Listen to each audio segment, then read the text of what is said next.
Hi hello ನಮಸ್ತೆ ಎಲ್ಲರೂ ಹೇಗಿದ್ದೀರಾ? ಐ ಹೋಪ್ ಎಲ್ಲರೂ ಚೆನ್ನಾಗಿದ್ದೀರಾ ಅಂತ ಭಾವಿಸ್ತಿದ್ದೀನಿ. Welcome back to my YouTube channel. So ನಾನಿವತ್ತು ದ ವಂಡರ್ಫುಲ್ಸ್ ಎಪಿಸೋಡ್ 4ದು ಪಾರ್ಟ್ 1ನ ಎಕ್ಸ್ಪ್ಲೈನ್ ಮಾಡ್ತಿದ್ದೀನಿ. ಎಪಿಸೋಡ್ನ ಸ್ಟಾರ್ಟಿಂಗ್ನಲ್ಲಿ ಇಲ್ಲಿ ನಮಗೆ ಒಂದು ಕಾರ್ಡ್ನ ತೋರಿಸ್ತಾರೆ. ಆ ಕಾರ್ಡ್ ಮಧ್ಯದಲ್ಲಿ ಒಂದು ಹುಡುಗಿ ನಿಂತಿರ್ತಾಳೆ. ಇಲ್ಲಿ ಅವಳು ಸುಮ್ಮನೆ ಹಾಗೆ ಒಂದು ಗೊಂಬೆನ ಇಟ್ಕೊಂಡು ಸುತ್ತಮುತ್ತ ಎಲ್ಲ ಕಡೆನೂ ನೋಡ್ತಿರ್ತಾಳೆ. ಆ ಹುಡುಗಿ ಹೀಗೆ ನೋಡ್ತಾ ನೋಡ್ತಾ ಅವಳ ಕೈಯಲ್ಲಿರೋ ಡಾಲ್ ನಟ್ ಫುಲ್ಲು ಟೈಟ್ ಆಗಿ ಹಗ್ ಮಾಡ್ಕೊಂಡು ಸುತ್ತ ನೋಡ್ತಿರ್ತಾಳೆ. ಆಗ ಯಾರೋ ಒಬ್ರು ವ್ಯಕ್ತಿ ಬಂದು ಅವಳ ಕಿವಿಗೆ ಏನನ್ನೋ ಹಾಕ್ತಿರ್ತಾರೆ. ಅದನ್ನ ಹಾಕದ್ಮೇಲೆ ಆ ಹುಡುಗಿಗೆ ಸುತ್ತಮುತ್ತ ಗಾಳಿ ಬೀಸೋದು, ಇನ್ನು ಕೆಲವು ಸೌಂಡ್ಗಳು, ಪಕ್ಷಿ ಕೂಗೋದು ಎಲ್ಲಾನು ಕೇಳಿಸ್ತಿರೋದು. ಇಲ್ಲಿ ನಮ್ಗೆ ಗೊತ್ತಾಗುತ್ತೆ ಆ ವ್ಯಕ್ತಿ ಯಾರು ಕಿವಿಗೆ ಹಾಕಿದ್ರಲ್ಲ ಅವ್ರು ಯಾರು ಅಂತ. ಇಲ್ಲಿ ಅವರು ಬೇರೆ ಯಾರು ಅಲ್ಲ, ಡೈರೆಕ್ಟರ್ ಆ ಉಂಡು ಆಗಿರ್ತಾರೆ. ಜೂರಾನ್, ಈಗ ನನ್ನ ವಾಯ್ಸು ನಿನಗೆ ಕೇಳಿಸ್ತಿದ್ಯಾ ಅಂತ ಕೇಳ್ತಿರ್ತಾರೆ. ಜೂರಾನ್ ಫುಲ್ಲು ಶಾಕ್ ಆಗಿ ಆ ಉಂಡುನ ನೋಡ್ತಿರ್ತಾಳೆ. ಬ್ಯಾಕ್ ಗ್ರೌಂಡ್ ಅಲ್ಲಿ ಒಂದು ವಾಯ್ಸ್ ಬರ್ತಿರುತ್ತೆ. ಅದೇನೆ ಮೊದಲನೇ ಸತಿಗೆ ನಾನು ಒಂದು ವಾಯ್ಸ್ ನ ಕೇಳಿಸ್ಕೊಂಡಿದ್ದು. ಜೂರಾನ್ ಹೂ ಅಂತ ತಲೆ ಅಲ್ಲಾಡಿಸ್ತಾ ಕೇಳಿಸ್ತಿದೆ ಅಂತ ಹೇಳ್ತಿರ್ತಾಳೆ. ಆ ಉಂಡು ಕೂಡ ಹೂ ಅಂತ ತಲೆ ಅಲ್ಲಾಡಿಸ್ತಿರ್ತಾರೆ. ಮತ್ತೆ ಇಲ್ಲಿ ಜೂರಾನ್ ಏನಿರ್ತಾಳೆ ಅವಳು ಸುತ್ತಮುತ್ತ ಎಲ್ಲ ಕಡೆ ನೋಡ್ತಿರ್ತಾಳೆ. ಗಾಳಿ ಬೀಸೋ ಸೌಂಡ್ ಕೇಳಿಸ್ತಿರುತ್ತೆ, ಮತ್ತೆ ಪಕ್ಷಿ ಕೂಗೋದು, ಸೌಂಡ್ ಮಾಡೋದು, ಮರ ಕುಟಿಕ ಕುಟ್ತಿರೋದು, ಈ ತರ ಯೂನಿಕ್ ಸೌಂಡ್ ಗಳು ಅವಳಿಗೆ ಕೇಳಿಸ್ತಿರುತ್ತೆ. ಅದಕ್ಕೆ ಅವಳು ತುಂಬಾ ಖುಷಿಯಾಗಿ ಎಲ್ಲಾ ಕಡೆನೂ ನೋಡ್ತಿರ್ತಾಳೆ. ಬ್ಯಾಕ್ ಗ್ರೌಂಡ್ ಅಲ್ಲಿ ಮತ್ತೆ ಅದೇ ವಾಯ್ಸ್ ಬರುತ್ತೆ. ಆದ್ರೆ ಈ ಸ್ಟೋರಿಗೆ ಹ್ಯಾಪಿ ಎಂಡಿಂಗ್ ಅನ್ನೋದು ಸಿಗ್ಲಿಲ್ಲ. ಸೀನ್ ಶಿಫ್ಟ್ ಆಗಿ ಲ್ಯಾಬಿಗೆ ಬೆಂಕಿ ಎತ್ಕೊಂಡಿತ್ತಲ್ಲ ಆ ಟೈಮ್ ನ ತೋರಿಸ್ತಾರೆ. ಇಲ್ಲಿ ಎಲ್ಲ ಕಡೆನೂ ಬೆಂಕಿ ಎತ್ಕೊಂಡಿರೋದ್ರಿಂದ ಅಲ್ಲಿರೋರೆಲ್ಲರೂ ತಪ್ಪಿಸ್ಕೊಂಡು ಓಡೋಗಕ್ಕೆ ಪ್ರಯತ್ನ ಪಡ್ತಿರ್ತಾರೆ. ಇನ್ ಕೆಲವು ಡಾಕ್ಟರ್ಗಳು ಮಕ್ಕಳನ್ನ ಕಾಪಾಡೋದಕ್ಕೆ ಆಚೆ ಕರ್ಕೊಂಡು ಹೋಗೋದಕ್ಕೆ ಹೆಲ್ಪ್ ಮಾಡ್ತಿರ್ತಾರೆ. ಇದ್ರಲ್ಲಿ ಜೂರಾನ್ ಮತ್ತೆ ಇನ್ನೊಬ್ಳು ಹುಡುಗಿ ಏನಿರ್ತಾಳೆ ಅವಳು ಅಳ್ತಾ ಅಪ್ಪ ಅಪ್ಪ ಅಂತ ಎಲ್ಲಾ ಕಡೆ ಕರಿತಿರ್ತಾಳೆ. ನಮ್ಗೆ ಡೈರೆಕ್ಟರ್ ಆ ಉಂಡನ್ನ ತೋರಿಸ್ತಾರೆ. ಈ ತರ ಎಲ್ಲಾ ಕಡೆ ಬೆಂಕಿ ಎತ್ಕೊಂಡಿರೋದ್ರಿಂದ ಕೆಲವು ಕಡೆ ಕಲ್ಗಳೇನಿರುತ್ತೆ ಅದೆಲ್ಲ ಬಿದ್ದೋರ್ ಕಾಲ್ಗೆ ಸಿಗಾಕೊಂಡ್ಬಿಟ್ಟಿರುತ್ತೆ. ಇಲ್ಲಿ ಅವ್ರವ್ರ ಕಾಲ್ನ ಬಿಡಿಸ್ಕೊಳ್ಳೋಕೆ ತುಂಬಾ ಪ್ರಯತ್ನ ಪಡ್ತಿರ್ತಾರೆ, ಆದ್ರೆ ಆಗ್ತಿರೋದಿಲ್ಲ. ಯಾವಾಗ ಡೈರೆಕ್ಟರ್ಗೆ ಆ ಕಲ್ನ ಎತ್ತೋದಕ್ಕೆ ಆಗೋದಿಲ್ಲ, ಅವ್ರ ಕಾಲ್ನ ಬಿಡಿಸ್ಕೊಳಕ್ಕೆ ಆಗಲ್ಲ, ಅವರು ಹಾಗೆ ಸುಮ್ಮನಾಗ್ಬಿಡ್ತಾರೆ. ಆಗ ಸಡನ್ ಆಗಿ ಆ ಕಲ್ಲು ಮತ್ತೆ ಮೇಲಕ್ಕೆ ಹೋಗಕ್ ಸ್ಟಾರ್ಟ್ ಆಗುತ್ತೆ. ಇಲ್ಲಿ ಅವರು ಕೂಡ ಫುಲ್ ಶಾಕ್ ಆಗಿ ಆ ಕಡೆ ಈ ಕಡೆ ಎಲ್ಲ ನೋಡ್ತಿರ್ತಾರೆ. ಆ ಕಲ್ಲು ಮೇಲೆದ್ಮೇಲೆ ಗೊತ್ತಾಗುತ್ತೆ 4885 ಮಗು ಏನಿರ್ತಾನೆ ಅವ್ನ ಪವರ್ನ ಯೂಸ್ ಮಾಡ್ಕೊಂಡು ಆ ಕಲ್ನ ಮೇಲಕ್ಕೆ ಎತ್ತುತ್ತಿರೋದು ಅಂತ. ಕಲ್ಲು ಮೇಲೋಗ್ತಿದ್ದಂಗೆ ಜೂರಾನ್ ಬಂದು ಓಡ್ ಬಂದು ಡೈರೆಕ್ಟರ್ನ ಹಗ್ ಮಾಡ್ಕೊಂಡು ಅಳ್ತಿರ್ತಾಳೆ. ಡೈರೆಕ್ಟರು ಜೂರನ್ನ ಮುಂದೆ ತಳ್ತಾ ಹೇಳ್ತಿರ್ತಾರೆ, ಜೂರಾನ್ ಇಲ್ಲಿಂದ ಹೊಡೋಗು, ಯಾರ್ ಕಣಿಗೂ ನೀನು ಕಾಣಿಸ್ಕೋಬೇಡ, ನಾನು ಪ್ರಾಮಿಸ್ ಮಾಡ್ತಿದ್ದೀನಿ ಯಾವಾಗ ನಾನು ಆಚೆಗೆ ಬರ್ತೀನೋ ಆಗ ನಿನ್ನನ್ನ ಖಂಡಿತ ಹುಡುಕ್ತೀನಿ, ಅಲ್ಲಿವರೆಗೂ ನಿನ್ನ ಐಡೆಂಟಿಟಿ ಯಾರಿಗೂ ಗೊತ್ತಾಗ್ಬಾರ್ದು. ಇಷ್ಟ ಹೇಳ್ತಾ ಜೂರನ್ನ ಹಗ್ ಮಾಡ್ಕೊಂಡು ಈಗ ಇಲ್ಲಿಂದ ಹೋಗು ಅಂತ ಕಳಿಸ್ತಿರ್ತಾರೆ. ಪೊಲೀಸರು ಡೈರೆಕ್ಟರ್ ಆ ಉಂಡನ್ನ ಅರೆಸ್ಟ್ ಮಾಡ್ಕೊಂಡು ಕರ್ಕೊಂಡು ಹೋಗ್ತಿರೋ ಸೀನ್ ನಮ್ಗೆ ತೋರಿಸ್ತಾರೆ. ಎಲ್ಲಾ ರಿಪೋರ್ಟರು ಆ ಡಾಕ್ಟರ್ ಹತ್ರ ಇಂಟರ್ವ್ಯೂ ತಗೊಳ್ಳೋದಕ್ಕೆ ತುಂಬಾ ಟ್ರೈ ಮಾಡ್ತಿರ್ತಾರೆ. ಈಗ ನಮ್ಗೆ ಗೊತ್ತಾಗುತ್ತೆ ಜೂರಾ ಮತ್ತೆ 4885 ಏನಿರ್ತಾರೆ ಮತ್ತೆ ಆ ಹುಡುಗಿ ಏನಿರ್ತಾಳೆ ಅವ್ರ 3 ಜನನು ಮರದ ಹತ್ರ ನಿಂತ್ಕೊಂಡು ಡೈರೆಕ್ಟರ್ನ ಈ ತರ ಅರೆಸ್ಟ್ ಮಾಡ್ಕೊಂಡು ಕರ್ಕೊಂಡು ಹೋಗ್ತಿರೋದ್ನೆಲ್ಲ ನೋಡ್ತಿರ್ತಾರೆ. ಜೂರಾನ್ ಏನಿರ್ತಾಳೆ ಅವಳ ಜೊತೆ ಇದೆ ಚಿಕ್ಕ ಹುಡುಗಿಗೆ ಬಾ ಹೋಗೋಣ ಅಂತ ಹೇಳ್ಬಿಟ್ಟು ಅವಳು ಕೈ ಹಿಡ್ಕೊಂಡು ಕರ್ಕೊಂಡು ಹೋಗ್ತಿರ್ತಾಳೆ. ಆ ಇಬ್ರು ಹುಡುಗಿರು ಅಲ್ಲಿಂದ ಹೋಗ್ತಿರ್ತಾರೆ. ಆದ್ರೆ 4885 ಏನಿರ್ತಾನೆ ಅವನು ಡಾಕ್ಟರ್ ಹೌಂಡು ನ ಅರೆಸ್ಟ್ ಮಾಡ್ಕೊಂಡು ಕಾರ್ ಒಳಗಡೆ ಕೂರಿಸ್ತಿರೋದನ್ನೇ ನೋಡ್ಕೊಂಡು ಹಾಗೆ ನಿಂತಿರ್ತಾನೆ. ಬ್ಯಾಕ್ ಗ್ರೌಂಡ್ ಅಲ್ಲಿ ಒಂದು ವಾಯ್ಸ್ ಬರ್ತಿರುತ್ತೆ. ಅವತ್ತು ನಾವು ಡಿಸೈಡ್ ಮಾಡ್ಕೊಂಡ್ವಿ ನಮ್ಮ ಐಡೆಂಟಿಟಿನ ಮುಚ್ಚಿಟ್ಟು ನಾವು ಯಾರಿಗೂ ಗೊತ್ತಾಗದೇ ಇರೋ ತರ ಜೀವನ ಮಾಡ್ಬೇಕು ಅಂತ. ಇಲ್ಲಿ ಆ ಹುಡುಗಿಯರ ಜೊತೆನೆ 4885 ಕೂಡ ಹೋಗ್ತಿರ್ತಾನೆ. ಬ್ಯಾಕ್ ಗ್ರೌಂಡ್ ಅಲ್ಲಿ ಅದೇ ಹುಡುಗಿದು ವಾಯ್ಸ್ ಬರ್ತಿರುತ್ತೆ. ನಾವು ಕಾಯ್ತಿರ್ತೀವಿ ಎಲ್ಲಿವರೆಗೂ ನಮ್ಮ ಅಪ್ಪ ವಾಪಸ್ ಬಂದು ನಮ್ಮನ್ನ ಕರ್ಕೊಂಡು ಹೋಗಲ್ಲ, ಅವ್ರ ಪ್ರಾಮಿಸ್ ನ ಉಳಿಸ್ಕೊಳ್ಳಲ್ಲ ಅಲ್ಲಿವರೆಗೂ. ಈಗ ಸೀನು ಶಿಫ್ಟ್ ಆಗಿ ಜೂರಾನು ದೊಡ್ಡವಳಾಗಿರ್ತಾಳೆ. ಅವಳ ಜೊತೆ ಒಬ್ಳು ಲೇಡಿ ಕೂತಿರ್ತಾಳೆ. ಇಲ್ಲಿ ಅವಳು ಹೇಳ್ತಿರ್ತಾಳೆ, ಅಲ್ಲ ನಾನು ಕೇಳ್ಪಟ್ಟೆ ಈ ಕ್ಯೂಡ್ರು ಏನಿರ್ತಾರೆ ಈ ತರ ಪ್ರಾಬ್ಲಮ್ ಇರೋದ್ರಿಂದ ಅಟ್ಲೀಸ್ಟ್ ಅವರು ಮೈಂಡ್ ಇಂದ ಶಾರ್ಪ್ ಇರ್ತಾರೆ ಅಂತ. ನೀನು ಮೈಂಡ್ ಇಂದ ಶಾರ್ಪ್ ಏನೋ ಇಲ್ಲ, ಅಟ್ಲೀಸ್ಟ್ ಕೈಯಲ್ಲಾದ್ರೂ ಕೆಲಸ ಬೇಗ ಬೇಗ ಮಾಡೋದನ್ನಾದ್ರೂ ಕಲಿ. ಜೂರಾನ್ ಏನಿರ್ತಾಳೆ ಅವಳು ನಾರ್ ತಗೊಂಡು ಪಾತ್ರೆನ ಉಚ್ತಾ ಇರ್ತಾಳೆ. ಇಲ್ಲಿ ಅವಳು ಯಾವ್ದೇ ತರ ಮಾತಿಗೂ ತಲೆ ಕೆಡಿಸ್ಕೊಳ್ದೆ ಸುಮ್ನೆ ಹಾಗೆ ಕೂತಿರ್ತಾಳೆ. ಆ ಲೇಡಿಗೆ ಕೋಪ ಬಂದ್ಬಿಡುತ್ತೆ. ಅವಳ ಕೈಯಲ್ಲಿರೋದನ್ನ ಬಿಸಾಕ್ತಾ ನನ್ಗೆ ಹುಚ್ಚಿಡ್ಸಿಟ್ಟಿದೀರಾ ಅಂತ ಎದ್ದು ಹೋಗ್ತಿರ್ತಾಳೆ. ಇಲ್ಲಿ ಜೂರಾನ್ ಏನಿರ್ತಾಳೆ ಅವಳ ಪಡಿಗಳು ಪಾತ್ರೆ ತೊಳಿತಿರ್ತಾಳೆ. ಆಗ ಅವಳನ್ನ ಯಾರೋ ಕರಿಯೋ ಸೌಂಡು ಕೇಳಿಸುತ್ತೆ, ಜೂರಾನ್ ಅಂತ. ಜೂರಾನ್ ಕತ್ತೆ ತಿನ್ನೋಡ್ದಾಗ ಅಲ್ಲಿ ಡೈರೆಕ್ಟರ್, ಪಾಲು ಮತ್ತೆ ಇನ್ನೊಬ್ಳು ಲೇಡಿ ಇರ್ತಾಳೆ. ಜೂರಾನ್ ನೋಡ್ತಿರೋದನ್ನ ನೋಡ್ಕೊಂಡು ಡೈರೆಕ್ಟರ್ ಹೇಳ್ತಿರ್ತಾರೆ ಅಪ್ಪ ಬಂದಿದ್ದಾರೆ ಅಂತ. ಇಲ್ಲಿ ಅವಳು ಕೂಡ ಎಮೋಷನಲ್ ಆಗಿ ಡೈರೆಕ್ಟರ್ನೇ ನೋಡ್ತಿರ್ತಾಳೆ. ಬ್ಯಾಕ್ ಗ್ರೌಂಡ್ ಅಲ್ಲಿ ಅದೇ ವಾಯ್ಸು ಬರ್ತಿರುತ್ತೆ. ನನ್ ಸ್ಟೋರಿ ಇಲ್ಲಿಗೆ ಮುಗ್ದಿರ್ಲಿಲ್ಲ. ಈಗ ಸೀನು ಶಿಫ್ಟ್ ಆಗಿ ಇವ್ರು 4 ಜನ ಬೆಂಕಿ ಎತ್ಕೊಂಡಿದ್ದಂತ ಎಕ್ಸ್ಪೆರಿಮೆಂಟ್ ಲ್ಯಾಬಿಗೆ ಹೋಗಿರ್ತಾರೆ. ಡೈರೆಕ್ಟರ್ ಇಲ್ಲಿ ಹುಡಿಕೊಂಡು ಬಂದಿರೋದು ಏನಂದ್ರೆ ಎಕ್ಸ್ಪೆರಿಮೆಂಟ್ ಮಾಡೋದಕ್ಕೆ ಇವರು ಯೂಸ್ ಮಾಡಿರೋ ಅಂತ ಫಾರ್ಮುಲಾ ಏನಿರುತ್ತಲ್ಲ ಆ ಲಿಕ್ವಿಡ್ ನ ಇವರು ಹುಡಿಕೊಂಡು ಬಂದಿರ್ತಾರೆ. ಇಲ್ಲಿ ಅವ್ರಿಗೆ ಒಂದು ಸೂಟ್ ಕೇಸ್ ಕೂಡ ಸಿಗುತ್ತೆ. ಅದ್ರಲ್ಲಿ ಅವರು ಫಾರ್ಮುಲಾಗಳನ್ನೆಲ್ಲ ಇಟ್ಟಿದ್ದು. ಆದ್ರೆ ಆ ಸೂಟ್ ಕೇಸ್ ಅಲ್ಲಿ ಇಟ್ಟಿರೋ ಎಲ್ಲಾ ಫಾರ್ಮುಲಾಗಳು ಓಡ್ದೋಗ್ಬಿಟ್ಟಿರುತ್ತೆ. ಇಲ್ಲಿ ಅವರು ಫುಲ್ ಬೇಜಾರಲ್ಲಿ ಅದನ್ನ ನೋಡ್ತಿರ್ತಾರೆ. ಆಗ ಅದ್ರಲ್ಲಿ ಒಂದು ಸೈಡ್ ಅಲ್ಲಿ ಒಂದು ಫಾರ್ಮುಲಾ ಇರುತ್ತೆ, ಅದು ಮಾತ್ರ ಸೇಫ್ ಆಗಿ ಹಾಗೆ ಇರುತ್ತೆ. ಡೈರೆಕ್ಟರ್ ಆ ಫಾರ್ಮುಲಾನ ಕೈಗೆ ತಗೊಂಡು ನೋಡ್ತಿರ್ತಾರೆ. ಅದು ತುಂಬಾ ಗುಡ್ ಕಂಡೀಷನ್ ಅಲ್ಲಿ ಇರುತ್ತೆ. ಇದನ್ನ ನೋಡ್ತಾ ಜೂರಾನ್ ಕೇಳ್ತಿರ್ತಾಳೆ, ಇಷ್ಟೇ ಸಾಕಾಗುತ್ತಾ?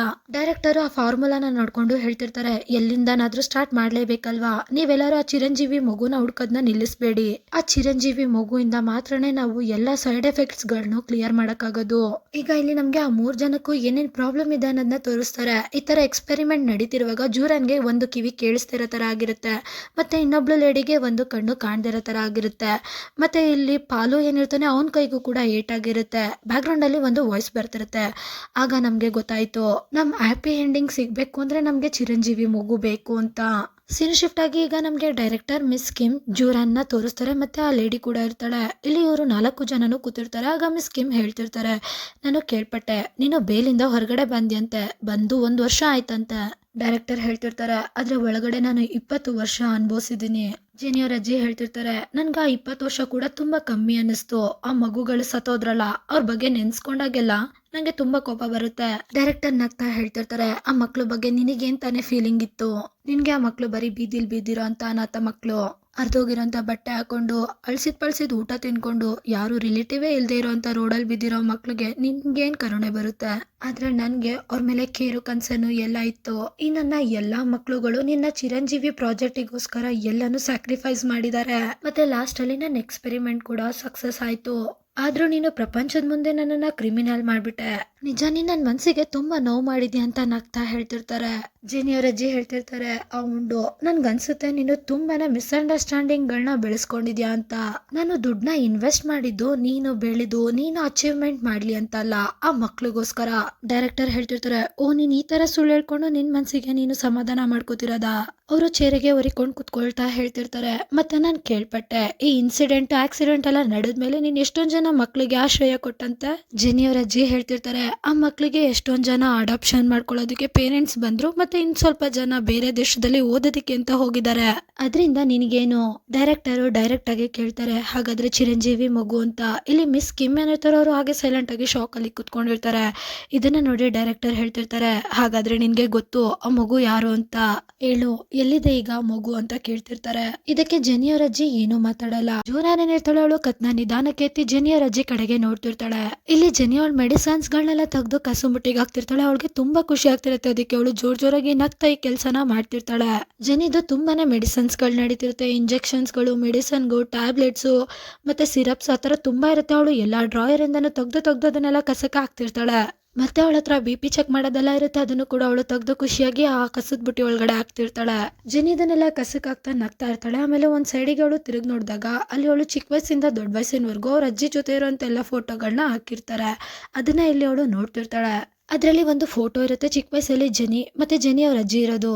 ಸೀನ್ ಶಿಫ್ಟ್ ಆಗಿ ಜನಿ ಅವ್ರ ಅಜ್ಜಿನ ತೋರಿಸ್ತಾರೆ. ಇಲ್ಲಿ ಜನಿ ಅವ್ರ ಅಜ್ಜಿಗೆ ಯುವರಾನ್ ಏನಿರ್ತಾಳೆ ಅವಳು ಹಿಪ್ನಟೈಸ್ ಮಾಡ್ತಿರ್ತಾಳೆ. ಆ ಚಿರಂಜೀವಿ ಮಗು ಎಲ್ಲಿದೆ ಅನ್ನೋ ಸತ್ಯ ಗೊತ್ತಾಗ್ಲಿ ಅಂತ. ಡೈರೆಕ್ಟರ್ ಆ ಒಂದು ಟೇಬಲ್ ಹತ್ರ ಬಗ್ತಾ ಹೇಳ್ತಿರ್ತಾರೆ, ನಾನು ಇನ್ನೊಂದ್ಸತಿ ಕೇಳ್ತಿದ್ದೀನಿ ನಿನ್ನ, ಚಿರಂಜೀವಿ ಮಗು ಎಲ್ಲಿದೆ? ಡೈರೆಕ್ಟರ್ ಅವ್ರು ಸಾಯೋದಕ್ ಮುಂಚೆ ಸತ್ಯನ ಒಪ್ಕೊಂಡಿದ್ದಾರೆ. ಅವ್ರು ಹೇಳಿದ್ರು ಆ ಚಿರಂಜೀವಿ ಮಗು ಬಗ್ಗೆ ಬರೀ ನಿನಗ್ ಮಾತ್ರ ಗೊತ್ತಿರೋದು, ಆ ಮಗು ಎಲ್ಲಿದೆ ಅಂತ ನಿನಗ್ ಮಾತ್ರ ಗೊತ್ತಿರೋದಂತೆ. ಜೂರಾನ್ ಏನಿರ್ತಾಳೆ ಅವಳು ಕಮಾಂಡ್ ಕೊಡ್ತಿರ್ತಾಳೆ, ಹೇಳು ಇವ್ರ ಪ್ರಶ್ನೆಗೆ ಉತ್ತರ ಕೊಡು ಅಂತ ಕಮಾಂಡ್ ಕೊಡ್ತಿರ್ತಾಳೆ. ಜೂರಾನ್ ಈ ತರ ಕಮಾಂಡ್ ಕೊಟ್ಟಾಗ ಜೂನಿಯರ್ ಅಜ್ಜಿ ಫೇಸ್ ಅಲ್ಲಿ ಯಾವ್ಯಾವ ನರಗಳಿರುತ್ತೆ ಅದೆಲ್ಲ ಫುಲ್ ಹೈಲೈಟ್ ಆಗಿ ಬ್ಲೂ ಆಗಿ ಕಾಣ್ತಿರುತ್ತೆ. ಒಂಥರ ಫುಲ್ ಟೈಟ್ ಆಗಿ ರಕ್ತ ಕಟ್ಟಿದ್ರೆ ಹೇಗೆ ನರ ಆಚೆ ಕಾಣುತ್ತೆ ಆ ತರ. ಇದೆಲ್ಲದ್ರಿಂದ ಅವ್ರಿಗೆ ತುಂಬಾ ಪೇನ್ ಆಗ್ತಿರುತ್ತೆ. ಸೊ ಅದಕ್ಕೆ ಅವ್ರ ಕಣ್ಣಲ್ಲಿ ನೀರ್ ಬರ್ತಿರುತ್ತೆ. ಜೂನಿಯರ್ ಅಜ್ಜಿ ತುಂಬಾ ಕಷ್ಟಪಟ್ಕೊಂಡು ತೊದ್ಲುಕೊಂಡು ಹೇಳ್ತಿರ್ತಾರೆ, ಆ ಮಗು ಈಗ ಬದುಕಿಲ್ಲ. ಈ ಮಾತನ್ನ ಕೇಳಿ ಡೈರೆಕ್ಟರ್ ಫುಲ್ ಶಾಕ್ ಆಗ್ಬಿಡ್ತಾರೆ. ಏನ್ ಹೇಳ್ತಿದ್ಯಾ ನೀನು ಅಂತ ಕೇಳ್ತಿರ್ತಾರೆ. ಇಲ್ಲಿ ಜೂನಿಯರ್ ಅಜ್ಜಿ ಕಣ್ಣಲ್ಲಿ ನೀರು ದರ ಅಂತ ಸುರಿತಿರುತ್ತೆ. ಆದ್ರೂ ಅವರು ಹೇಳ್ತಿರ್ತಾರೆ, ಬದುಕಿಲ್ಲ ಆ ಮಗು. ಡೈರೆಕ್ಟರ್ ಅವ್ರ ಮನ್ಸಲ್ಲಿ ಅವರೇ ಹೇಳ್ಕೊತಿರ್ತಾರೆ, ಚಿರಂಜೀವಿ ಮಗು ಸಾಯೋದಕ್ಕೆ ಸಾಧ್ಯನೇ ಇಲ್ಲ. ಸೀನ್ ಶಿಫ್ಟ್ ಆಗಿ ಚಿರಂಜೀವಿ ಮಗು ಮೇಲೆ ಎಕ್ಸ್ಪೆರಿಮೆಂಟ್ ಮಾಡ್ತಿದ್ರಲ್ಲ ಆ ಸೀನ್ ನಮ್ಗೆ ತೋರಿಸ್ತಾರೆ. ಇಲ್ಲಿ ಆ ಚಿರಂಜೀವಿ ಮಗುದೇನಿರುತ್ತೆ ಹಾರ್ಟ್ ಬಿಟ್ಟು ನಿಂತೋಗಿರುತ್ತೆ. ಮಗು ಇಲ್ಲಿ ಪ್ರಾಣ ಇಲ್ಲದೆ ಮಲ್ಕೊಂಡಿರುತ್ತೆ. ಡೈರೆಕ್ಟರ್ ಹಾವುಂಡು ಏನಿರ್ತಾರೆ ಅವರು ಅದು ಎಷ್ಟು ನಿಮಿಷದವರೆಗೂ ಆ ಮಗುಗೆ ಪ್ರಾಣ ಬರಲ್ಲ ಅಂತೆಲ್ಲ ಟೈಮರ್ ಎಲ್ಲ ಸೆಟ್ ಮಾಡ್ಕೊಂಡು ಆ ಮಗುನ ನೋಡ್ತಿರ್ತಾರೆ. ಸಡನ್ ಆಗಿ ಅವನ್ಗೆ ಉಸಿರು ಜೋರಾಗಿ ಬರುತ್ತೆ. ಇಲ್ಲಿ ಅವನ್ಗೆ ಅದು ತುಂಬಾ ಪೇನ್ ಆಗ್ತಿರುತ್ತೆ. ಆ ಮಗುಗೆ ಪ್ರಜ್ಞೆ ಬಂದಿರೋದನ್ನ ನೋಡಿ ಡೈರೆಕ್ಟರ್ ಹೇಳ್ತಿರ್ತಾರೆ, ಇನ್ನೊಂದ್ಸತಿ ಮಾಡೋಣ ಅಂತ. ಅದಕ್ಕೆ ಆ ಮಗು ಅಳ್ತಿರುತ್ತೆ, ಇಲ್ಲ ಬೇಡ ಇನ್ನೊಂದ್ಸತಿ ಮಾಡೋದ್ ಬೇಡ, ನಂಗೆ ತುಂಬಾ ನೋವಾಗ್ತಿದೆ, ನಂಗೆ ಭಯ ಆಗ್ತಿದೆ, ಪ್ಲೀಸ್ ನನ್ಗೆ ಈ ತರ ಎಲ್ಲ ಮಾಡ್ಬೇಡಿ ಅಂತ ಅವನು ಫುಲ್ಲು ಅಳ್ತಾ ಇರ್ತಾನೆ. ಅವನ್ನ ಬಿಡಿಸ್ಕೊಳ್ಳೋದಕ್ಕೂ ಅವನ ಕೈಲಿ ಆಗಲ್ಲ, ಯಾಕೆಂದ್ರೆ ಕೈ ಕಾಲು ಎಲ್ಲಾನು ಕಟ್ಟಾಕ್ಬಿಟ್ಟಿರ್ತಾರೆ. ಈ ರೂಮ್ ಆಚೆಗಡೆ 3972 ಅಂದ್ರೆ ಲೀ ಏನಿರ್ತಾನೆ ಅವನು ಕಿರ್ಚ್ಕೋತಾ ಇರ್ತಾನೆ, ಬಿಡಿ ನನ್ ಫ್ರೆಂಡ್ ನ, ಆತರ ಎಲ್ಲ ಅವ್ನಿಗೆ ಟಾರ್ಚರ್ ಕೊಡ್ಬೇಡಿ ಅಂತ ಅವನು ಕಿರ್ಚ್ಕೋತಿರ್ತಾನೆ. ಇಲ್ಲಿ ಡಾಕ್ಟರ್ ಒಂದು ಫಾರ್ಮುಲಾನ ಇಂಜೆಕ್ಷನ್ಗೆ ತಗೋತಿರ್ತಾರೆ ಆ ಮಗು ಪ್ರಾಣ ಹೋಗೋದಕ್ಕೋಸ್ಕರ. ಇಲ್ಲಿ ಡೈರೆಕ್ಟರ್ ಕೂಡ ಹೇಳ್ತಿರ್ತಾರೆ, ಬೇಗ ಮಾಡು. ಆ ಮಗು ಏನಿರುತ್ತೆ ಅದು ತುಂಬಾ ಅಳ್ತಿರುತ್ತೆ, ಪ್ಲೀಸ್ ಈ ತರ ಎಲ್ಲ ನನಗೆ ಮಾಡ್ಬೇಡಿ, ನನ್ನ ಬಿಟ್ಬಿಡಿ, ನಂಗೆ ನಿಜ ಭಯ ಆಗ್ತಿದೆ, ನನ್ಗೆ ಆಗಲ್ಲ ಅಂತೆಲ್ಲ ಕಿರ್ಚ್ಕೋತಿರುತ್ತೆ. ಆದ್ರೂ ಕೂಡ ಡಾಕ್ಟರು ಒಂಚೂರು ಕರುಣೆನೆ ತೋರಿಸ್ತಾ ಇಂಜೆಕ್ಷನ್ ಆ ಮಗುಗೆ ಇಂಜೆಕ್ಟ್ ಮಾಡ್ಬಿಡ್ತಾರೆ. ಅದರಿಂದ ಅವ್ನ್ ಪ್ರಾಣ ಹೋಗ್ತಿರುತ್ತೆ. ಬ್ಯಾಕ್ ಗ್ರೌಂಡ್ ಅಲ್ಲಿ ದೊಡ್ಡಲಿ ಇದು ವಾಯ್ಸ್ ಬರ್ತಿರುತ್ತೆ. ಅವ್ನ್ ಪ್ರಾಣ ಹೋಗ್ತಿದೆ, ಅವನು ಚಿರಂಜೀವಿ ಅನ್ನೋ ಒಂದು ಕಾರಣಕ್ಕೆ ಅವನ್ಗೆ ನೋವಾಗಲ್ಲ ಅಂತಲ್ಲ, ಇಂಜೆಕ್ಷನ್ ಪವರ್ ಇಂದ ಆ ಮಗುಗೆ ಪ್ರಾಣ ಹೋಗ್ಬಿಡುತ್ತೆ. ಇದನ್ನೆಲ್ಲ ಅಲ್ಲಿ ಶಾಕ್ ಅಲ್ಲಿ ನೋಡ್ತಿರ್ತಾನೆ. ಬ್ಯಾಕ್ ಗ್ರೌಂಡ್ ಅಲ್ಲಿ ಅವ್ನ ವಾಯ್ಸ್ ಕಂಟಿನ್ಯೂ ಆಗ್ತಾ ಬರ್ತಿರುತ್ತೆ. ಇದು ಬರೀ ನೋವಲ್ಲ, ಸಾವು ಬದುಕಿನ ಹೋರಾಟ, ಅದು ಯಾವಾಗ್ಲೂ ಇಷ್ಟೇ ಭೀಕರವಾಗಿರುತ್ತೆ ಅಂತೆಲ್ಲ ಹೇಳ್ತಿರ್ತಾನೆ. ಡೈರೆಕ್ಟರ್ ಹಾವುಂಡು ಏನಿರ್ತಾರೆ, ಅವರು ಟೈಮರ್ನ ಆನ್ ಮಾಡ್ಕೊಂಡು ನೋಡ್ಕೋತಾ ಇರ್ತಾರೆ ಆ ಮಗುಗೆ ಎಷ್ಟು ಸೆಕೆಂಡ್ ಅಲ್ಲಿ ಪ್ರಾಣ ವಾಪಸ್ ಬರುತ್ತೆ ಅಂತಲ್ಲ. ಇಲ್ಲಿ ಆ ಮಗುಗೆ ಮತ್ತೆ ಪ್ರಾಣ ಬರುತ್ತೆ. ಇದನ್ನ ನೋಡಿ ಡೈರೆಕ್ಟರ್ಗೆ ತುಂಬಾನೇ ಖುಷಿ ಆಗ್ತಿರುತ್ತೆ. ಇಲ್ಲಿ ಅವರು ಹೇಳ್ತಿರ್ತಾರೆ ಇನ್ನೊಂದ್ಸತಿ ಮಾಡೋಣ ಅಂತ. ಆ ಮಗು ಹೇಳ್ತಿರುತ್ತೆ ಇನ್ನೊಂದ್ಸತಿ ಬೇಡ, ನಂಗೆ ನಿಜವಾಗ್ಲೂ ತುಂಬಾ ನೋವಾಗ್ತಿದೆ, ನಂಗೆ ಭಯ ಆಗ್ತಿದೆ, ಬೇಡ, ನನ್ನ ಕೈಲಿ ಆಗಲ್ಲ ಅಂತ ಅವನು ಅಳ್ತಿರ್ತಾನೆ. ಆದ್ರೆ ಅವರು ಕೇಳಿಸ್ಕೊತಾನೆ ಇರಲ್ಲ.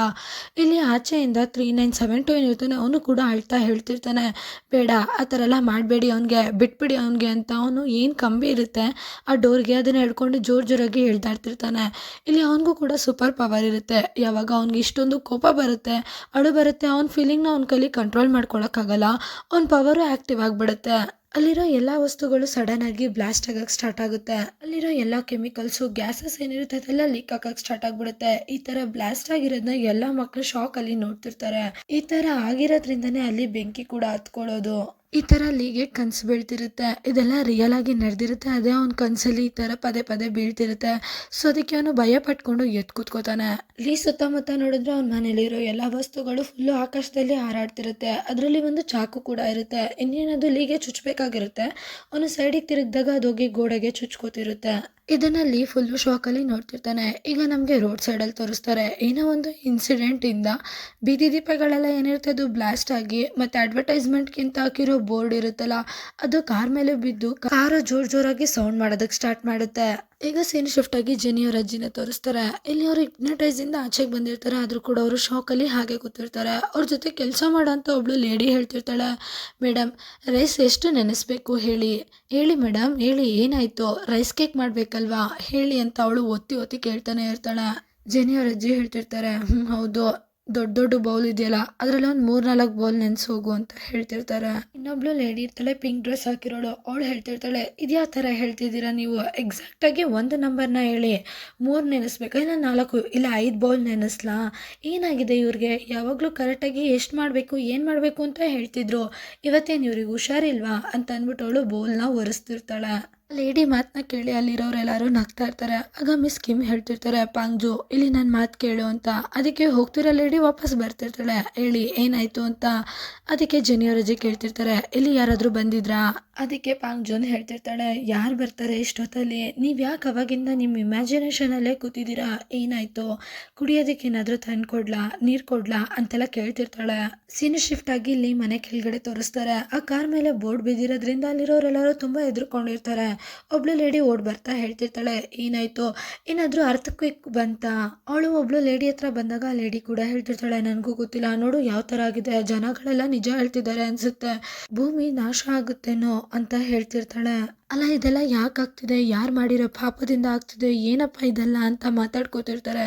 ಈಗ ನಮಗೆ ಲೀನ ತೋರಿಸ್ತಾರೆ. ಇಲ್ಲಿ ಕಿಟಕಿಯಿಂದ ಆಚೆ ನಡೀತಿರೋದನ್ನೆಲ್ಲ ನೋಡ್ತಿರ್ತಾನೆ. ಅವನು ಇದನ್ನೆಲ್ಲ ನೋಡಿ ನಗ್ತಿರ್ತಾನೆ. ಆಮೇಲೆ ಸೈಲೆಂಟ್ ಆಗಿ ಅವನ ಪಡಿಗೆ ಅವನೇ ಯೋಚನೆ ಮಾಡ್ಕೊಂಡು ನಿಂತಿರ್ತಾನೆ. ಇಲ್ಲಿ ಒಂದು ಡ್ರಾಯರ್ ಹತ್ರ ಹೋಗ್ತಾನೆ. ಅದರಲ್ಲಿರೋ ಯಾವ ವಸ್ತುನೂ ಹಾರಾಡಬಾರ್ದು ಅಂತ ಅವನು ಅದಕ್ಕೆ ನೀಟಾಗಿ ಟೇಪ್ ಹಾಕಿ ಅಂಟಿಸಿರ್ತಾನೆ. ಇಲ್ಲಿ ಅವನು ಅದೇ ಟೇಪ್ನ ತೆಗೆದು ಆ ಡ್ರಾಯರ್ನ ತೆಗಿತಿರ್ತಾನೆ. ಆ ಡ್ರಾಯರಲ್ಲಿ ತುಂಬ ಫೈಲ್ಗಳಿರುತ್ತೆ. ಇದರಲ್ಲಿ ಒಂದು ಫೈಲ್ನ ತಗೊಂಡು ಹಾಸಿಗೆ ಮೇಲೆ ಹೋಗಿ ಕುತ್ಕೋತಾನೆ. ಆ ಫೈಲ್ನ ನೋಡ್ತಾ ಅವನು ಫುಲ್ಲು ಟೆನ್ಷನಲ್ಲಿ ಹಾಗೆ ಕೂತಿರ್ತಾನೆ.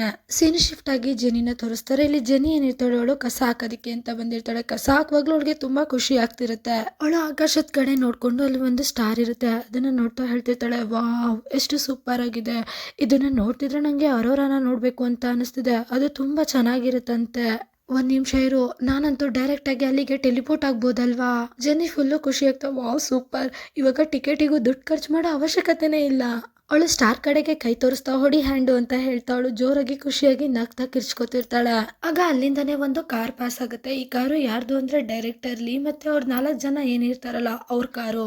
ಈಗ ಆ ಕಾರಲ್ಲಿ ನಮ್ಗೆ ಪಾಲುನ ತೋರಿಸ್ತಾರೆ. ಲೀ ಓಪನ್ ಮಾಡ್ತಿರೋ ಬುಕ್ ಅಲ್ಲಿ ವೇರಿಯಂಟ್ ಗಳದ್ದು ಡೀಟೇಲ್ಸ್ ಇರುತ್ತಲ್ಲ, ಅದರಲ್ಲಿ ಪಾಲುದು ಡೀಟೇಲ್ಸ್ ಬರುತ್ತೆ. ಇಲ್ಲಿ ಅವ್ನಿಗಿರೋ ಪವರ್ ಮತ್ತೆ ಎಬಿಲಿಟಿ ಏನು ಅಂದ್ರೆ ಗ್ರಾವಿಟಿ ಆಗಿರುತ್ತೆ. ಇಲ್ಲಿ ಅವ್ನ ರ್ಯಾಂಕ್ ಬಂದು ಎಸ್ ರ್ಯಾಂಕ್ ಆಗಿರುತ್ತೆ. ಈಗ ನಮಗೆ ಆ ಕಣ್ಣು ಒಂಥರ ಆಗಿತ್ತಲ್ಲ ಆ ಲೇಡಿನ ತೋರಿಸ್ತಾರೆ ಮತ್ತು ಅವಳದು ಕೂಡ ಇಲ್ಲಿ ವೇರಿಯಂಟ್ ಲಿಸ್ಟ್ ಏನಿರುತ್ತಲ್ಲ ಡೀಟೇಲ್ಸು ಅದು ಬರುತ್ತೆ. ಇಲ್ಲಿ ಅವಳಿಗೆ ಎಬಿಲಿಟಿ ಬಂದು ಹಿಲಾಸಿನೇಷನ್ಸ್ ಆಗಿರುತ್ತೆ ಮತ್ತು ಅವಳ ಗ್ರೇಡ್ ಕೂಡ ಎಸ್ ಆಗಿರುತ್ತೆ. ನಮಗೆ ಜೂರಾನ್ನ ತೋರಿಸ್ತಾರೆ. ಇಲ್ಲಿ ಅವಳದು ಕೂಡ ವೇರಿಯಂಟು ಏನು ಇನ್ಫಾರ್ಮೇಷನ್ ಇರುತ್ತೆ ಅದನ್ನು ತೋರಿಸ್ತಾರೆ. ಅದರಲ್ಲಿ ಅವಳದು ಎಬಿಲಿಟಿ ಬಂದು ಬ್ರೈನ್ ವಾಷಿಂಗ್ ಇರುತ್ತೆ ಮತ್ತು ಅವಳದು ರ್ಯಾಂಕ್ ಕೂಡ ಎಸ್ ಇರುತ್ತೆ. ಸೀನ್ ಶಿಫ್ಟ್ ಆಗಿ ಬೋರಾ ಅವ್ರ ತಂದೆ ಮನೆಯನ್ನ ತೋರಿಸ್ತಾರೆ. ಇಲ್ಲಿ ಒಂದು ಟೇಬಲ್ ಮೇಲೆ ಅವ್ರದ್ದು ಫ್ಯಾಮಿಲಿ ಫೋಟೋಗಳನ್ನೆಲ್ಲ ಇಟ್ಟಿರ್ತಾರೆ. ಇಲ್ಲಿ ಬೋರಾ ಅವ್ರ ತಂದೆ ಏನಿರ್ತಾರೆ ಅಲ್ಲಿಟ್ಟಿರೋ ಜ್ಯೂಸ್ಗಳು ಏನೇನು ಕುಡ್ದು ಒಂದೆರಡು ಗ್ಲಾಸ್ ಇರುತ್ತೆ ಅದನ್ನೆಲ್ಲ ಒಂದು ಗ್ಲಾಸಿಗೆ ಹಾಕೊಂಡು ಅವ್ರು ಅದನ್ನ ಕುಡಿತಿರ್ತಾರೆ. ಇಲ್ಲಿ ಬೋರಾ ಅವ್ರ ತಂದೆ ಅಲ್ಲಿಟ್ಟಿರೋ ಪ್ಲೇಟ್ಸ್ಗಳು ಲೋಟಗಳು ಅದನ್ನೆಲ್ಲ ಎತ್ಕೋತಿರ್ತಾರೆ. ಆಮೇಲೆ ಅವ್ರಿಗೆ ಏನೋ ಒಂದು ನೆನಪಾಗುತ್ತೆ. ಅದಕ್ಕೆ ಅವರು ಯಾರು ನೋಡ್ತಿಲ್ವಾ ಅಂತ ಸುತ್ತಮುತ್ತ ನೋಡ್ತಿರ್ತಾರೆ.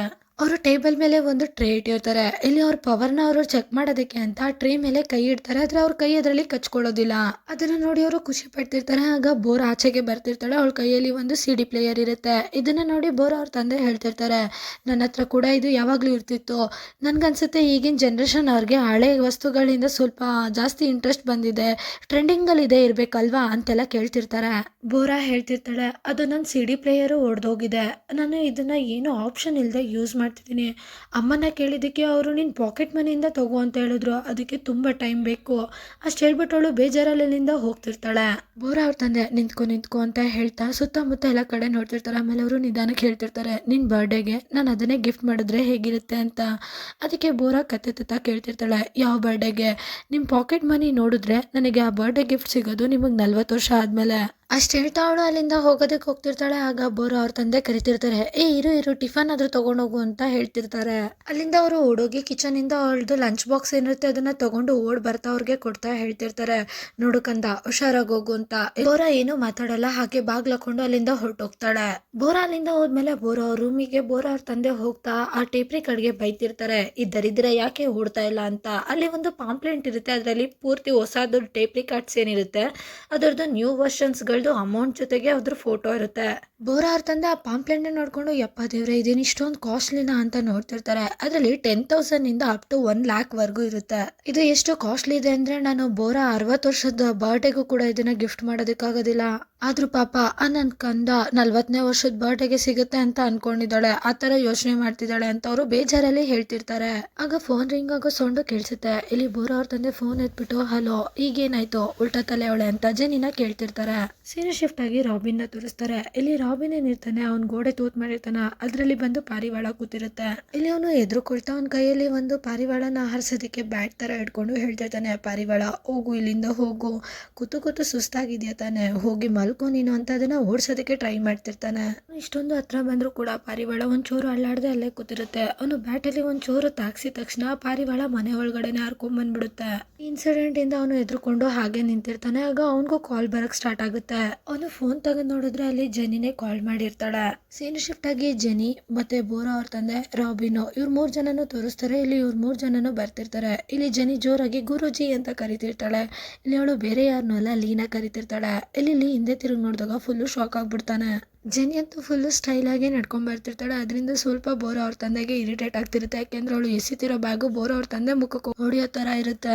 ಇಲ್ಲಿ ಇವ್ರ 3 ಜನನು ಫುಲ್ಲು ನಗ್ತಾ ಕೈಯೆಲ್ಲ ವೇವ್ ಮಾಡ್ಕೊಂಡು ಹಾಯ್ ಎಲ್ಲ ಮಾಡ್ಕೊಂಡು ಬರ್ತಿರ್ತಾರೆ. ಇವ್ರ 3 ಜನನ ನೋಡಿ ಇಲ್ಲಿ ಫುಲ್ಲು ಶಾಕ್ ಆಗ್ಬಿಡ್ತಾನೆ. ಇಲ್ಲಿ ಅವ್ರು ಬರಕ್ ಮುಂಚೆ ಲೀನೆ ಅವ್ರ ಹತ್ರ ಓಡೋಗ್ತಿರ್ತಾನೆ. ನೀವು 3 ಜನ ಒಟ್ಟಿಗೆ ಇಲ್ಲೇನ್ ಮಾಡ್ತಿದ್ದೀರಾ ಅಂತ ಕೇಳ್ತಿರ್ತಾನೆ. ಅದಕ್ಕೆ ಜೆನಿ ಹೇಳ್ತಿರ್ತಾಳೆ, ನೀನ್ ಹೇಳ್ದಲ್ಲ ನೀನು ಫ್ರೀ ಇದೆಯಾ ಅಂತ, ಇವರಿಬ್ರು ಕೂಡ ಫ್ರೀ ಇದ್ರು ಅಂತ ಹೇಳ್ಬಿಟ್ಟು ಇಬ್ರು ಶೋಲ್ಡರ್ ಮೇಲೆ ಅವಳು ಕೈ ಹಾಕಿ ಎಳ್ಕೊತಿರ್ತಾಳೆ. ಅದೇನೋ ಹೇಳ್ತಾರಲ್ಲ 3 ಜನ ಸೇರಿದ್ರೆ ಕೆಲಸ ಸಲೀಸಾಗುತ್ತೆ ಅಂತ, ಅದಕ್ಕೆ ಅಂತ ಹೇಳ್ತಿರ್ತಾಳೆ. ಆಗ ರಾಬಿನ್ ಹೇಳ್ತಿರ್ತಾನೆ, ಅದು 3 ಜನ ಸೇರಿದ್ರೆ ಕೆಲಸ ಈಸಿ ಆಗುತ್ತೆ ಅಂತಲ್ಲ, 3 ಜನ ಸೇರಿದ್ರೆ ಕೆಲಸ ಹಾಳಾಗುತ್ತೆ ಅಂತ. ಅದ್ರಲ್ಲೂ ನಾವು 3 ಜನ ಜೊತೆಗಿದ್ದೀವಿ ಅಂದ್ರೆ ಕೆಲಸ ಜಾಸ್ತಿ ಹಾಳಾಗದೆ ಯಾವಾಗ್ಲೂ. ಜನ ಹಿಡ್ಕೊಂಡಿರೋಂಥ ಕೈನ ಬಿಡಿಸ್ಕೊಳ್ತಾ ಬೋರಾ ತಂದೆ ಹೇಳ್ತಿರ್ತಾರೆ, ಏಕಾಯ್ತಾಗಿ ಅಲ್ಲ ಚೈಲ್ಡು, ನಾನು ಅನ್ಕೊಂಡಿದ್ದಕ್ಕಿಂತ ನೀನು ಜಾಸ್ತಿ ಬ್ರಿಲಿಯಂಟ್ ಇದೆಯಾ. ಕ್ಲೀನಿಂಗ್ ಅಭಿಯಾನನ ನೆಪ ಮಾಡ್ಕೊಂಡು ನೀನು ನಮ್ಮ 3 ಜನಕ್ಕೂ ಟ್ರೈನಿಂಗ್ ಮಾಡ್ಬೇಕು ಅಂತ ಅನ್ಕೊಂಡಿದ್ಯಾ, ಪರವಾಗಿಲ್ಲ ನಿನ್ ಬ್ರೈನ್ ಶಾರ್ಪ್ ಇದೆ. ಜನಿ ಥಮ್ಸ್ ಅಪ್ ತೋರಿಸ್ತಿರ್ತಾಳೆ. ರಾಬಿನ್ ಫುಲ್ಲು ಖುಷಿಯಾಗಿ ನಗ್ತಾ ಇರ್ತಾನೆ. ಇಲ್ಲಿ ಬೋರಾ ಅವ್ರ ತಂದೆ ಕಂಟಿನ್ಯೂ ಮಾಡ್ತಾ ಹೇಳ್ತಿರ್ತಾರೆ, ಅದು ಸರಿ ಇದಕ್ಕೆಲ್ಲ ನಮ್ಗೆ ದುಡ್ಡು ಸಿಗುತ್ತೆ ತಾನೆ ಅಂತೆಲ್ಲ ಕೇಳ್ತಿರ್ತಾರೆ. ಇದ್ರ ಬಗ್ಗೆ ಇಲ್ಲಿಗೆ ಏನು ಐಡಿಯಾನೇ ಇರಲ್ಲ. ಇಲ್ಲಿ ಅವನು ಜಸ್ಟ್ ಜನಿನ ಕಾಪಾಡ್ಬೇಕು ಅನ್ನೋ ಕಾರಣಕ್ಕೆ ಅವನು ಹತ್ರ ಇಟ್ಕೊಂಡಿರ್ತಾನೆ. ಆದ್ರೆ ಇಲ್ಲಿ ಜನಿ ಅದನ್ನ ಉಲ್ಟಾ ತಿಳ್ಕೊಂಡಿರ್ತಾಳೆ.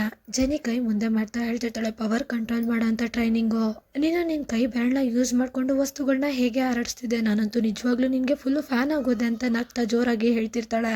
ಲೀ ಪಟ್ ಅಂತ ಮುಂದೆ ಬಂದು ಜನಿ ಕೈಗಳನ್ನೆಲ್ಲ ಹಿಡ್ಕೊಂಡು ಅದನ್ನ ಕ್ಲೋಸ್ ಮಾಡ್ತಾ ಹೇಳ್ತಿರ್ತಾನೆ, ನೀನೇನಾದ್ರೂ ಮೆಂಟ್ಲಾಗಿದ್ಯಾ ಅಂತ. ಲೀ ಇನ್ನೂ ಒಂದು ಮಾತನ್ನ ಮುಗಿಸಿರಲ್ಲ. ರಾಬಿನ್ ಮುಂದೆ ಬಂದು ಲೀ ಮತ್ತೆ ಜೆನಿ ಏನು ಕೈ ಹಿಡ್ಕೊಂಡಿರ್ತಾರಲ್ಲ ಅದನ್ನ ಹಿಡ್ಕೊಳ್ತಾ ಹೇಳ್ತಿರ್ತಾನೆ, ಗುರುಜಿ ಪ್ಲೀಸ್ ನಮ್ಮನ್ನು ಕೂಡ ನಿಮ್ಮ ಶಿಷ್ಯನಾಗಿ ಮಾಡ್ಕೊಳ್ಳಿ. ನಿಮ್ಮಿಂದನೇ ನಾವು ಗೌರ್ಮೆಂಟ್ ಎಂಪ್ಲಾಯಿಗಳಾಗಕ್ಕಾಗಿದ್ದು, ಹೆಂಗೋ ನಿಮ್ಮ ಕಾಲ ಹತ್ರ ಇರ್ತೀವಿ, ಹಂಗೆ ನಮಗೂ ಒಂಚೂರು ಹೇಳ್ಕೊಟ್ಬಿಡಿ ಹೆಂಗೆ ಈ ಪವರ್ನ ಕಂಟ್ರೋಲ್ ಮಾಡೋದು ಯೂಸ್ ಮಾಡೋದು ಅಂತ. ನಾವು ಆಗ ನಿಮ್ಮ ಥರನೇ ಹೀರೋಗಳಾಗ್ಬಿಡ್ತೀವಿ ಅಲ್ವಾ ಅಂತ ಅವನು ಜೆನಿನ ಕೇಳ್ತಿರ್ತಾನೆ. ನೀವು ನಿಜವಾಗ್ಲೂ ಈಶ್ವರನ ರೂಪನೇ ಅಂತ ಹೇಳ್ಬಿಟ್ಟು ಅವ್ನು ಅಡ್ಡಡ್ಡ ನಮಸ್ಕಾರ ಮಾಡ್ತಿರ್ತಾನೆ. ದಯವಿಟ್ಟು ನನಗೆ ಆಶೀರ್ವಾದ ಮಾಡಿ ಅಂತೆಲ್ಲ ಹೇಳ್ತಿರ್ತಾನೆ. ಇಲ್ಲಿ ಪಟ್ ಅಂತ ಅಲ್ಲಿ ಏನಿರ್ತಾನೆ ಅವನ್ನ ಎಬ್ರಿಸೋದಕ್ಕೆ ಟ್ರೈ ಮಾಡ್ತಿರ್ತಾನೆ. ಮಿಸ್ಟರ್ ಯಾಂಗ್ ಬರ್ತಾ ಹೇಳ್ತಿರ್ತಾರೆ, ಲಿ ಯೋಂಗ್ ಜೋನ್ ನೀನು ಕೂಡ ಫೈನಲಿ ಟೀಮ್ನ ಮಾಡ್ಕೊಂಡ್ಬಿಟ್ಟಲ್ವಾ. ಅವರು ಮುಂದೆ ಬಂದು ನೋಡಿದಾಗ ಫುಲ್ಲು ಶಾಕ್ ಆಗ್ಬಿಡ್ತಾರೆ. ಯಾಕೆಂದ್ರೆ ಅಲ್ಲಿ ಜೆನಿ, ರಾಬಿನ್ ಮತ್ತೆ ಬೋರಾ ಅವ್ರ ತಂದೆ ಇರೋದನ್ನ ನೋಡಿ. ಬಂದಿದ ತಕ್ಷಣನೇ ಜೆನಿ, ರಾಬಿನ್, ಬೋರಾ ಅವ್ರ ತಂದೆ ಇವ್ರು 3 ಜನನು ಡ್ಯಾನ್ಸ್ ಆಡ್ಕೊಂಡು ಹೇಳ್ತಿರ್ತಾರೆ, ಎಸ್ 1 2 3 ನಾವು ಲಿಯೋನ್ ಜೋನ್ ಟೀಮು, ನಾವು ಫುಲ್ಲು ಕೆಲಸ ಮಾಡ್ತೀವಿ, ಯಾವುದೇ ಥರ ನಿಮಗೆ ನಮ್ಮಿಂದ ಕಂಪ್ಲೇಂಟ್ ಬರೋಲ್ಲ ಅಂತ ಅವರು ಡ್ಯಾನ್ಸ್ ಆಡ್ಕೊಂಡು ನಗ್ತಾ ಹೇಳ್ತಿರ್ತಾರೆ. ಮಿಸ್ಟರ್ ಯಾಂಗು ನಿಧಾನಕ್ಕೆ ಲೀ ಹತ್ರ ಹೇಳ್ತಿರ್ತಾರೆ, ನಿಜವಾಗ್ಲೂ ಬೇರೆ ಯಾರು ನಿನಗೆ ಸಿಗ್ಲಿಲ್ವಾ ಅಂತ ಕೇಳ್ತಿರ್ತಾರೆ. ಇಲ್ಲಿ ಲೀಗೆ ಏನು ಹೇಳ್ಬೇಕು ಅಂತ ಗೊತ್ತಾಗಲ್ಲ, ಅದಕ್ಕೆ ಅವನು ಸುಮ್ಮನೆ ಇರ್ತಾನೆ. ಬೋರಾ ಅವ್ರ ತಂದೆ ಹೇಳ್ತಿರ್ತಾರೆ, ಇಲ್ಲಿ ನೋಡಿ ನಮಗೆ ಗೊತ್ತು ಅವ್ನು ಇನ್ನೂ ಈ ಕೆಲಸದಲ್ಲಿ ಹೊಸಬ ಮತ್ತು ಇನ್ನೂ ಚಿಕ್ಕ ಹುಡುಗ, ಅವ್ನ ಕೈಲಿ ಕೆಲಸ ಆಗಲ್ಲ ಅಂತ ನಿಮಗೆ ಡೌಟ್ ಅಲ್ವಾ.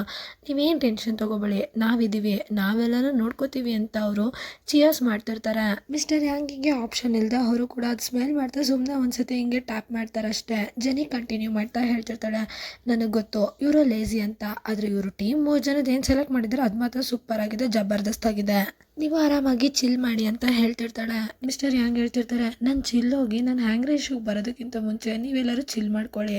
ಸರಿ ಆಯಿತು ಅಂದ್ಬಿಟ್ಟು ಅವ್ರು ಅಲ್ಲಿಂದ ಹೋಗ್ತಿರ್ತಾರೆ. ಮಿಸ್ಟರ್ ಯಾಂಗ್ ಜೊತೆ ಬಂದಿದ್ದ ಲೇಡಿ ಏನಿರ್ತಾಳೆ ಅವಳು ಲೀ ಹತ್ರ ಮಾತಾಡಬೇಕು ಅಂತ ಹೋಗ್ತಿರ್ತಾಳೆ. ಆದರೆ ಮಿಸ್ಟರ್ ಯಾಂಗು ಹೇಳ್ಕೊಂಡು ಹೋಗ್ತಿರ್ತಾರೆ. ಅದಕ್ಕೆ ಅವಳು ಹೇಳ್ತಿರ್ತಾಳೆ ಬೇಗ ಸಿಗೋಣ ಅಂತ. ಇದನ್ನು ನೋಡಿ ಜೆನಿ ಹೇಳ್ತಿರ್ತಾಳೆ, ಹಾಂ ಬೇಗ ಸಿಗೋಣ. ಅಲ್ಲಿಗೆ ಒಂದು ಬಸ್ ಬರ್ತಿರುತ್ತೆ. ಇದನ್ನು ನೋಡಿಕೊಂಡು ಮಿಸ್ಟರ್ ಯಾಂಗ್ ಹೇಳ್ತಿರ್ತಾರೆ, ಹಾಂ ಬಸ್ ಬರ್ತಿದೆ, ಎಲ್ಲರೂ ಸೈಡಿಗೆ ಬನ್ನಿ. ಇಲ್ಲಿ ಯಾರು ಮುಂದೆ ಹೋಗಿ ರೂಟ್ ಹೇಳ್ತಿರ್ತಾರೆ ಬಸ್ಸಿಗೆ ಎಲ್ಲಿ ನಿಲ್ಲಿಸ್ಬೇಕು ಅಂತ. ಈ ಬಸ್ ಬಂದಿರೋದನ್ನ ನೋಡಿ ಲೀ ಬಸ್ ಹತ್ರಕ್ಕೆ ಹೋಗ್ತಿರ್ತಾನೆ. ಅವನ್ನ ಫಾಲೋ ಮಾಡ್ಕೊಂಡು ಬೋರಾ ಅವ್ರ ತಂದೆ ಜೆನಿ ಮತ್ತೆ ರಾಬಿನ್ ಕೂಡ ಹೋಗ್ತಿರ್ತಾರೆ. ಆ ಬಸ್ ಬಂದು ಚರ್ಚ್ ಆಫ್ ಎಕ್ಸ್ಟರ್ನಲ್ ಸೊಲ್ಯೂಷನ್ ಅಂದರೆ ರಕ್ಷಣೆ ಮತ್ತು ಶಾಶ್ವತ ಜೀವನದ ಚರ್ಚ್ ಅಂತ ಒಂದು ಚರ್ಚ್ ಇತ್ತಲ್ಲ, ಆ ಕಡೆಯಿಂದ ಈ ಬಸ್ಸು ಬಂದಿರೋದು. ಬಸ್ ಬಂದಿರೋದನ್ನ ನೋಡಿ ಕ್ಲೀನಿಂಗ್ ಮಾಡೋದಕ್ಕೆ ಅಂತೆಲ್ಲ ಮಾಡ್ಕೊಂಡಿದ್ರಲ್ಲ ಟೀಮು, ಅದರಲ್ಲಿ ಕೆಲವರು ಮಾತಾಡ್ಕೊತಿರ್ತಾರೆ, ಈ ದುರಾಂಕರ್ದವ್ರು ಯಾಕೆ ಇಲ್ಲಿಗೆ ಬಂದಿದ್ದಾರೆ. ಇನ್ನೊಬ್ರು ಹೇಳ್ತಿರ್ತಾರೆ, ಇಲ್ಲೂ ಯಾರಿಗಾದ್ರೂ ಬ್ರೈನ್ ವಾಶ್ ಮಾಡಕ್ ಬಂದಿರಬೇಕು ಅಂತ. ಆಗ ಮಿಸ್ಟರ್ ಯಾಂಗ್ ಬರ್ತಾ ಹೇಳ್ತಿರ್ತಾರೆ, ಯಾರು ಏನೂ ಮಾತಾಡಬೇಡಿ, ಮಿಯಾರೇ ಇವ್ರಿಗೆ ಪರ್ಮಿಷನ್ ಕೊಟ್ಟಿರೋದು, ಯಾರು ಸುಮ್ಮನೆ ಉಲ್ಟಾ ಪಲ್ಟಾ ಎಲ್ಲ ಏನೂ ಮಾತಾಡೋ ಹಾಗಿಲ್ಲ. ಏನಾದರೂ ಉಲ್ಟಾ ಪಲ್ಟಾ ಮಾತಾಡಿ ಅವ್ರಿಗೆ ಗೊತ್ತಾದರೆ ಕಾಂಟ್ರಾಕ್ಟು ಕ್ಯಾನ್ಸಲ್ ಆಗುತ್ತೆ. ನೀವೇ ಯೋಚನೆ ಮಾಡಿ ಏನು ಮಾಡಬೇಕು ಅಂತ. ಆ ಬಸ್ಸಿಂದ ಕೆಳಗಿಳಿದು ಎಲ್ಲರೂ ಲೈನಾಗಿ ನಿಂತಿರ್ತಾರೆ. ಅವರೆಲ್ಲರೂ ಫುಲ್ ಸ್ಮೈಲಿಂಗ್ ಫೇಸ್ ಇಟ್ಕೊಂಡು ನಗ್ತಿರ್ತಾರೆ. ಮಿಸ್ಟರ್ ಯಾಂಗ್ ಮುಂದೆ ಹೋಗಿ ಹೇಳ್ತಿರ್ತಾರೆ, ಕೇಳಿ ಎಲ್ಲರೂ ಇಲ್ಲಿ ಕೇಳಿ, ನಾವು ಇವತ್ತು ರೋಡ್ನ ಕ್ಲೀನ್ ಮಾಡೋದು ಅಭಿಯಾನಕ್ಕೆ ಎಲ್ಲರೂ ಇಲ್ಲಿ ಒಂದುಗೂಡಿದೀವಿ. ಈ ನಮ್ಮ ಕೆಲಸಕ್ಕೆ ಹೆಲ್ಪ್ ಮಾಡೋದಕ್ಕೆ ಅಂತ ಎಕ್ಸ್ಟರ್ನಲ್ ಚರ್ಚರು ಕೂಡ ಕೈ ಜೋಡಿಸಿದ್ದಾರೆ. ಎಲ್ಲರೂ ಅವ್ರನ್ನ ಕ್ಲಾಪ್ಸ್ ಒಂದಿಗೆ ಸ್ವಾಗತ ಮಾಡಿ ಅಂತ ಅವರು ಜೋರಾಗಿ ಚಪ್ಪಾಳೆ ತಡ್ತಿರ್ತಾರೆ. ಅಲ್ಲಿ ಎಲ್ಲರಿಗೂ ಒಂಚೂರು ಇಷ್ಟ ಇರಲ್ಲ ಕ್ಲಾಪ್ಸ್ ಮಾಡೋದಕ್ಕೆ, ಆದ್ರೂ ಬೇಜಾರಲ್ಲಿ ಕ್ಲಾಪ್ ಮಾಡ್ತಿರ್ತಾರೆ. ಆ ಟೀಮಲ್ಲಿ ಒಬ್ರು ಲೀಡರ್ ಇರ್ತಾರೆ. ಅವರು ಮುಂದೆ ಬರ್ತಾ ಹೇಳ್ತಿರ್ತಾರೆ, ಇಷ್ಟೊಂದು ಪ್ರೀತಿ ತುಂಬಿದ ಸ್ವಾಗತ ಧನ್ಯವಾದಗಳು. ಎಲ್ಲ ನಾಗರಿಕರಿಗೂ ಒಂದೊಂದು ಜವಾಬ್ದಾರಿ ಇರುತ್ತೆ, ಅವ್ರ ಸಿಟಿನ ಅವರೇ ಕ್ಲೀನಾಗಿ ಇಟ್ಕೊಳ್ಳೋದು ಅದು ಅವ್ರ ಜವಾಬ್ದಾರಿ. ಅವರು ಈ ತರ ಎಲ್ಲ ಹೇಳ್ಕೊಂಡು ಜೆನಿ, ಬೋರಾ ಅವ್ರ ತಂದೆ, ರಾಬಿನ್ ಮತ್ತೆ ಲೀನ ನೋಡ್ತಿರ್ತಾರೆ. ಆಮೇಲೆ ಅವರು ಹೇಳ್ತಿರ್ತಾರೆ, ನಾವು ಎಲ್ಲಾ ಕಡೆ ಇರೋ ಗಲೀಜ್ನ ಟ್ರಾಶ್ನ ಕಲೆಕ್ಟ್ ಮಾಡಿ ಡಂಪ್ ಮಾಡೋದು ನಮ್ಮ ಕರ್ತವ್ಯ ತಾನೇ ಅಂತ ಹೇಳ್ತಿರ್ತಾರೆ. ಅದಕ್ಕೆ ಮಿಸ್ಟರ್ ಯಾಂಗ್ ಕೂಡ ಹೌದು ಖಂಡಿತ ಅಂತ ಹೇಳ್ತಾ ನಗ್ತಿರ್ತಾರೆ. ಈ ಮಾತೆಲ್ಲ ಕೇಳಿ ಲೀಗೆ ತುಂಬಾ ವಿಯರ್ಡ್ ಅನಿಸ್ತಿರುತ್ತೆ. ಅವನಿಗೆ ತುಂಬಾ ಡೌಟ್ ಬರ್ತಿರುತ್ತೆ. ಲೀಗೆ ಪಾಲು ಹೇಳಿರೋ ಮಾತು ನೆನಪಾಗ್ತಿರುತ್ತೆ, ನೀನು ಒಂದ್ ಅರ್ಥ ಮಾಡ್ಕೊ, ನಾವು ರೋಡಲ್ಲಿರೋ ಕಸನೆಲ್ಲ ಕ್ಲೀನ್ ಮಾಡ್ತಾ ಇದೀವಿ ಅಂತ. ನಿಮ್ಗೇನ್ ಅನ್ಸುತ್ತೆ, ಲೀ ಗೆಸ್ ಕರೆಕ್ಟ್ ಆಗಿದೆಯಾ ಇಲ್ಲ ಅಲ್ಲಿ ತುಂಬಾ ಏನಾದರೂ ಜಾಸ್ತಿ ಯೋಚನೆ ಮಾಡ್ತಿದ್ದಾನಾ? ನಿಮ್ಮ ಒಪಿನಿಯನ್ನ ಕಮೆಂಟ್ ಸೆಕ್ಷನಲ್ಲಿ ತಿಳಿಸ್ಬೋದು. ಸೊ ಇಲ್ಲಿಗೆ ಫಸ್ಟ್ ಪಾರ್ಟು ಎಂಡ್ ಆಗುತ್ತೆ. ನೆಕ್ಸ್ಟ್ ಪಾರ್ಟಲ್ಲಿ ಏನಾಯಿತು ಅಂತ ತಿಳ್ಕೊಳ್ಳೋದಕ್ಕೆ ವೆಯ್ಟ್ ಮಾಡಿ. Thank you for watching. Bye bye guys.